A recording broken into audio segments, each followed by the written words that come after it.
Ano ba, Joy, ang tipo mo sa isang lalaki? Wala pa kung masyadong ano sila. Tatapang-tapang niya. Ha? Ano na? Halika na eh. Tatapang-tapang. Pag may nagkakagusto, matapang? Ay, tapang na. Bakit? Bakit ka, Joy, matapang pag may nagkakagusto daw sa'yo, matapang ka? Ayoko lang po.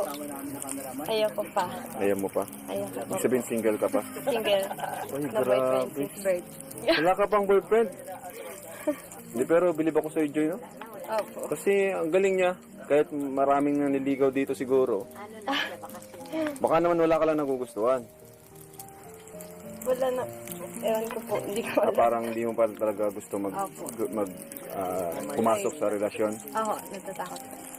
Natatakot ka? Ba't ka natatakot? Eh, wala ka pa naman nararanasan na heartbreak sa mga kwento. Ako, sa mga kwento. Yung isa rin po din kasi nung nangyari kay mama na naghiwalay sila ni daddy. Natatakot po ako baka ganun din yung kalabasan. Kasi po sabi nila kung ano daw po yung ginawa ng tatay, ano daw po, babalik daw po yun sa anak. Ganun? Oh, sabi lang po. Parang hindi ko alam. karma, ganun? Opo, parang ganun. Kaya, tsaka wala pang seryosong lalaki sa ganitong edad. Galing mo, matured mo mag-isip pa. Tama yan. Pag mga gantong edad, ang lalaki, hindi pa naman hindi talaga pa seryoso. Unless, ang hanapin mong lalaki, medyo may edad sa'yo. Oo. Yun po talaga ang anak ko, Char. Uy! Bro, ang hanap niya daw yung mas matanda sa kanya. Ano yan? Second question, matangkad ba? Okay lang ba kung matangkad o? Pero totoo naman talaga, pag mga bata pa talaga. Oo. Hindi pa naman talaga seryoso. Sa na yung pag-aaral mo?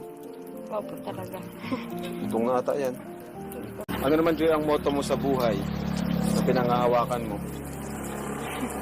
Halimbawa, time is gold. Wala pa akong moto sa Wala buhay. kang motto. Basta go with the flow. Go with the flow lang.